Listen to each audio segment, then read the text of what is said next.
Kakatiya university VC Tatikonda Ramesh పై ఆరోపణలు క్రమంగా వెలుగు చూస్తున్నాయి. ప్రభుత్వం విజిలెన్స్ విచారణకు ఆదేశించిన నేపథ్యంలో వీసీ బాధితులు ఒక్కొక్కరిగా బయటకొస్తున్నారు. కేయూ ఉపకులపతిగా బాధ్యతలు తీసుకున్నప్పటి నుంచి ఏదో ఒక వివాదం విశ్వవిద్యాలయాన్ని వెంటాడుతోంది అనే వాదనలు వినిపిస్తున్నాయి.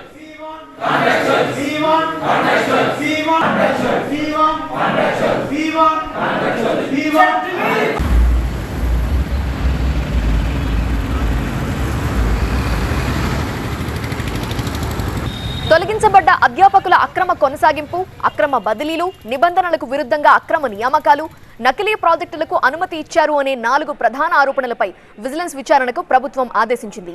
దీంతో ఈ 4 అంశాలపై విజిలెన్స్ విచారణ చేస్తోంది. అంతేకాదు ఆయన పదవిలో ఉన్న 3 ఏళ్ల కాలంలో అనేక అవినీతి ఆరోపణలు జరిగాయంటూ యూనివర్సిటీలో పనిచేస్తున్న part time lecturers, contract lecturers, teaching, non teaching staff ఆయనపై విమర్శలు చేస్తున్నారు. విజిలెన్స్ విచారణ కమిటీకి తమ వద్ద ఉన్న ఆధారాలు పూర్తి స్థాయిలో సమర్పిస్తామన్నారు.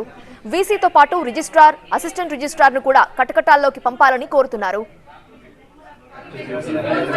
మరిన్ని వివరాలు మా సీనియర్ కరెస్పాండెంట్ పెద్దీష్ అందిస్తారు. పదవిలో కొనసాగుతున్న వైస్ ఛాన్సలర్పై కాకతీయ యూనివర్సిటీలో మొట్టమొదటిసారి ప్రభుత్వం విజిలెన్స్ విచారణకు ఆదేశించింది.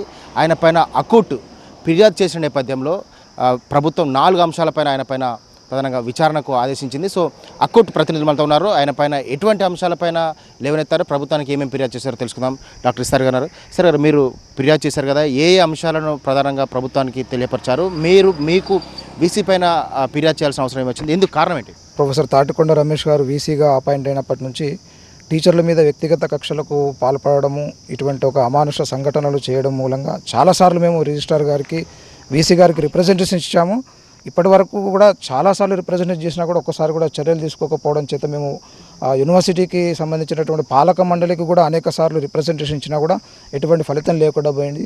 కాబట్టి ఇవన్నింటిని చూసిన తర్వాత చివరకు మేము జనవరి లోపల కాంగ్రెస్ ప్రభుత్వం వచ్చిన తర్వాత జనవరిలో ప్రజావానికి సీఎం గారికి మీరు రిప్రజెంటేషన్ ఇవ్వడం జరిగింది. అంతేకాకుండా principal secretary higher education Burra Venkateshwara గారికి కూడా రిప్రజెంటేషన్ ఇవ్వడం జరిగింది. యూనివర్సిటీ యాక్ట్ ప్రకారము సెక్షన్ 15.1 సెక్షన్ ప్రకారము యూనివర్సిటీ నుంచి ఫుల్ పెయిడ్ ఆఫీసర్ అంటే ఫుల్ జీతం తీసుకున్నటువంటి ఆయన రిజిస్ట్రార్కు ఎలిజిబుల్ అవుతాడు.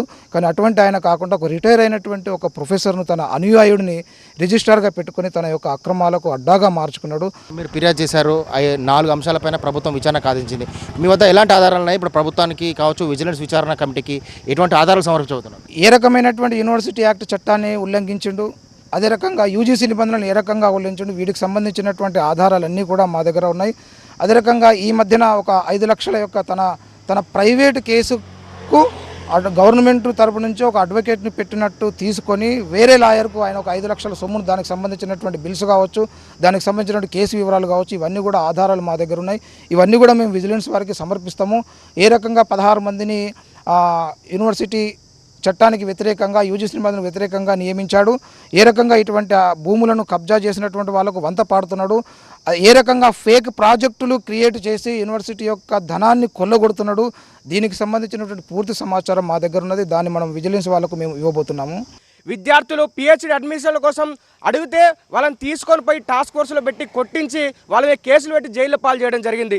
36 రోజులుగా వాళ్ళు దీక్షలు చేసినప్పటికి కూడా బహిరంగ చర్చలకు ఆధారాలతో సహా మొత్తం రావాలంటే కూడా కలుగులో దాక్కున్నటువంటి దొంగ ఈ యొక్క కాకతీయ యూనివర్సిటీ వీసీ తాటికొండ రమేష్. అదేవిధంగా ఇక్కడ ఉన్నటువంటి ఉపాధ్యాయులు, ఇక్కడ ఉన్న అధ్యాపకులు ఈ యొక్క యూనివర్సిటీ బాగోగుల గురించి అడిగితే వాళ్ళ మీద పర్సనల్గా కక్ష కట్టి వాళ్ళందరినీ కూడా పాలన పదవుల నుంచి తీసేయడం కానీ, ఇక్కడి నుంచి వెళ్ళి ట్రాన్స్ఫర్లు చేయడం కానీ, కక్ష కట్టి అర్ధరాత్రి వాళ్ళ మీద చర్యలు తీసుకోవడం అనేటువంటి చర్య ఏదైతే ఉందో ఇది మానసికంగా వాళ్ళని దెబ్బేసేటువంటి కుట్రలో భాగంగా వాళ్ళని ఇక్కడి నుంచి పంపించడం జరిగింది. ఈ పార్ట్ టైం టీచింగ్ ఫ్యాకల్టీ నెలవారీ జీతాలు లేవు.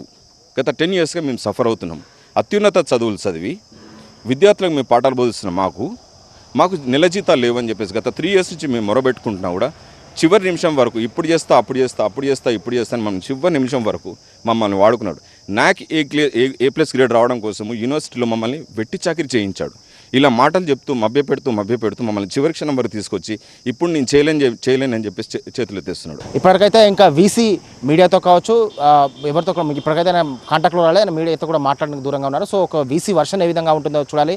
సో ఇప్పుడు రేపటి నుంచి విజిలెన్స్ విచారణ కూడా ప్రారంభం కాబోతుంది. అయితే ఎన్నో ఉన్నత లక్ష్యాలతో కాకతీయ యూనివర్సిటీకి వచ్చేటువంటి విద్యార్థులంతా కూడా కాకతీయ యూనివర్సిటీలో నెలకొన్నటువంటి గందరగోళ నేపథ్యంలో అంతా కూడా అయోమయ పరిస్థితిలో చిక్కున్నటువంటి పరిస్థితి కనిపిస్తుంది.